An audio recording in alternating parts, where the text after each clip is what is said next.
so fun to talk to you guys. I'm really excited to be Skyping with you all.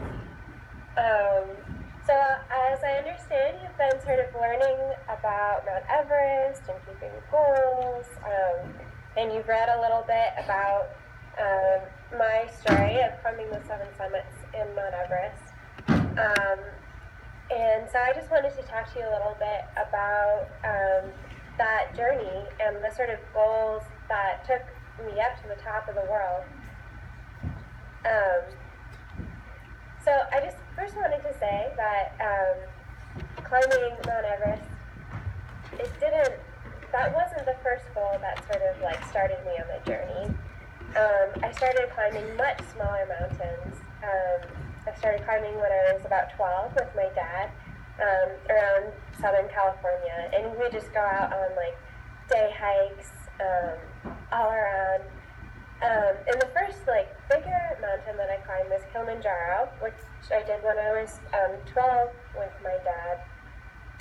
And that was really the first time that I went on a journey that sort of like opened up my eyes to what was possible. Not just for the climbing itself, but the travel and just like being in a totally different part of the world and just seeing a totally different way of living. And that was what really got me hooked onto the idea of climbing and exploring the world's mountains. And so that after Kilimanjaro, my dad and I kept climbing. And the next mountain that we climbed together was Aconcagua, which is in Argentina, which we did when I was 13. Now Aconcagua is 4,000 feet higher than Kilimanjaro, and it takes about 3 weeks to climb, which is a lot longer than Kilimanjaro took. And so I remember getting to the hotel room in Argentina and having this moment where I just looked at myself in the mirror and I just thought, like, what am I doing here? This is so crazy. Like, is this even possible? Like, I don't know what I'm getting myself into. And it was a really long and hard trip.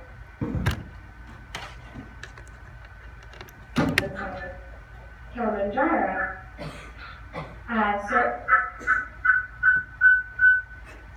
Hello.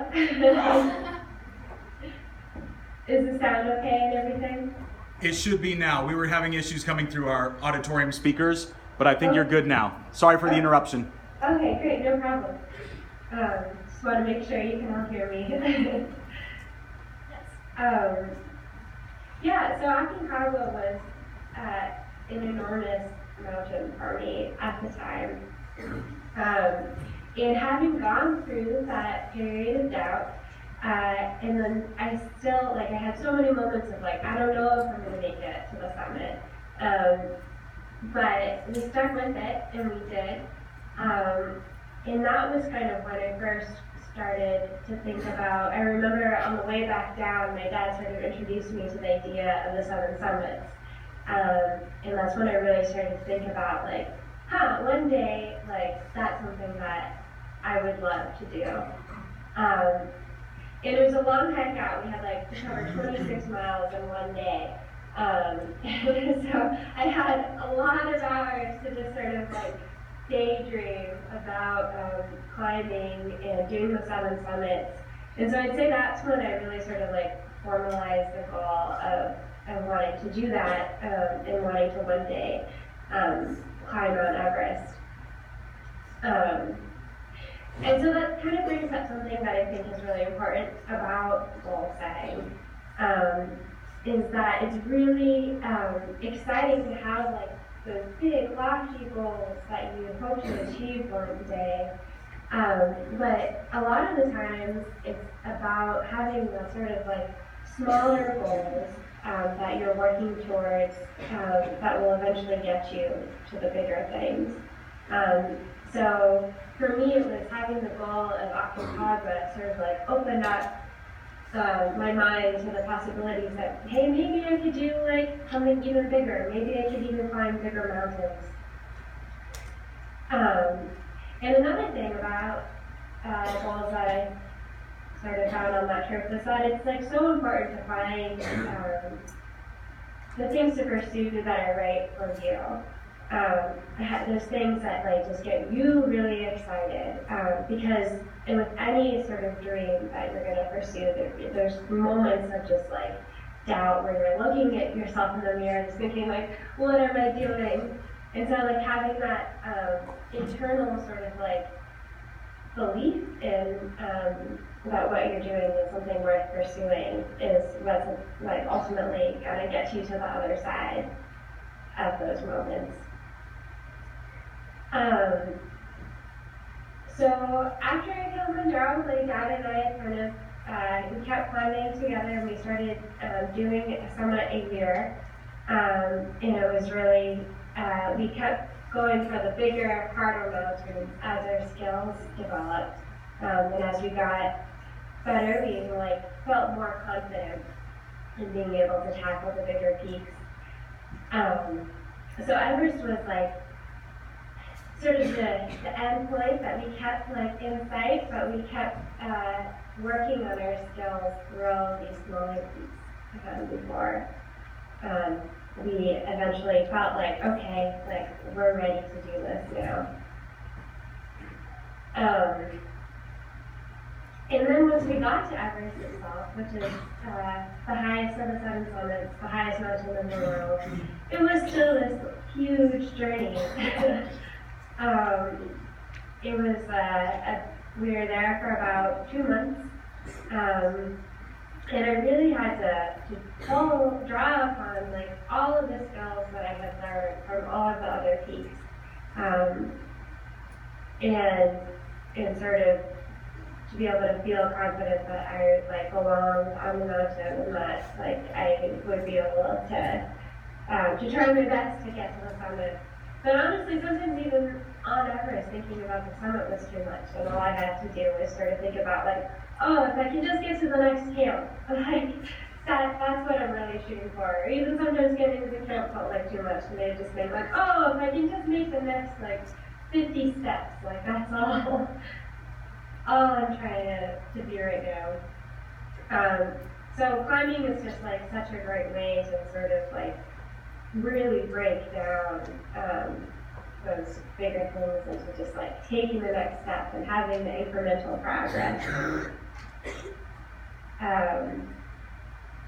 And after climbing, so we eventually made it to the top, and that was the culmination of a 7-year-long journey. And that's a really long time to be working towards something. And so I think one of the most important things that I learned from doing the 7 summits was a lot of times having that sort of end goal in sight is like motivates you to get out and do the thing that you really love doing. But after you achieve it, that's not actually the end, because there's always like the next thing that you're going to pursue. And there's always like the next goal that you feel like you're going to be ready for. And it can be like a little bit after you've been working towards something for so long. It can be sort of confusing almost to figure out, well, like what's next? Like where do I go after being on the top of the world? But just like sort of having had that big experience of like a year's long goal has helped me in so many ways of pursuing like other things that I love to do. So I still love to climb, and I still love to get outside as much as possible. And so that's kind of my story of climbing Everest. We had sort of talked about having questions from you guys. I'd love to answer any sort of questions that you might have from reading my story, or about pools, or about mountaineering.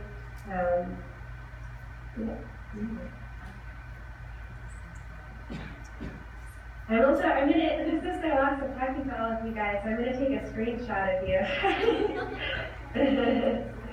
Well, we wanted to ask, so how do you want to, like, we talked about last night, like having, so we've got some questions from it, and you let me know, like, when you've been questioned to death, because we can definitely do that, because we're in middle school. So we've got some planned questions, and then you, I know we kind of talked about how many, so if you are up for some more, you let us know, and if not, I know we're out of time, a little bit of a time constraint, so we've got like 6 to start with. Okay, Perfect. Okay. So, because if you're a question person, you know, kind of the drill, don't be nervous.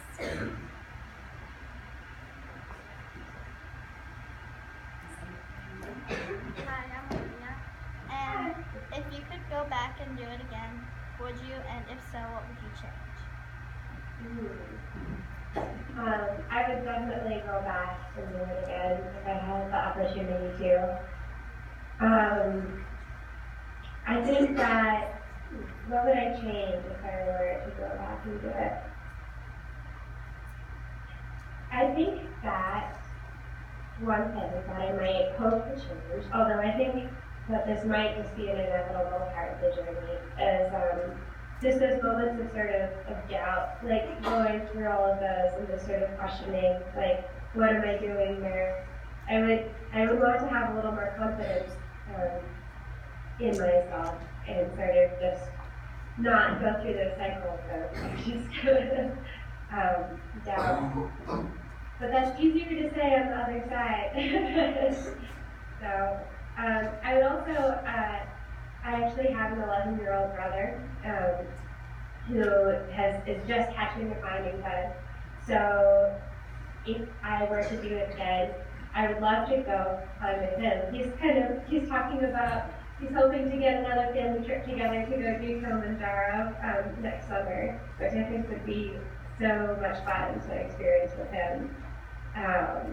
So it's a great thing to share with your family, and so I hope that maybe he'll keep wanting to climb with me. Questions,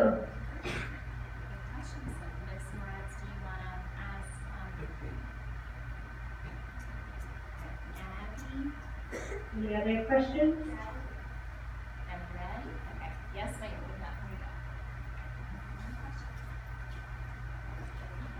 go. Hi, my name is Gabby. Did you climb Mount Everest for fun, or did you climb it because you wanted to be with your dad? That's a great question. It was kind of both. I definitely loved the opportunity to spend time with my dad like that. And that was a big part of it for me. But I also fell in love with climbing in and of itself. I'm still climbing. I still like to climb with my dad whenever I can, but more and more so, I'm going on my own expeditions. So yeah, it was definitely the combination. I mean, it's so lucky to, I feel so lucky to have had a dad who was willing to take me on trips like that. I think that's really special thing to get to do with him.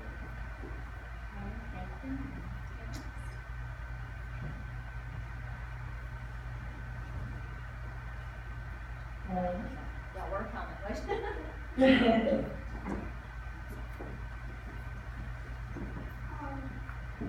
Hi, my name is Nathan, and I wanted to know what is your current job that you have? I'm a science and adventure journalist. So I'm a freelance. And this is a great example of how having time in the Seven Summits has helped me to pursue other things. Because that's a job that is there's no defined path, and it's like there's a lot of things about doing journalism that are really hard.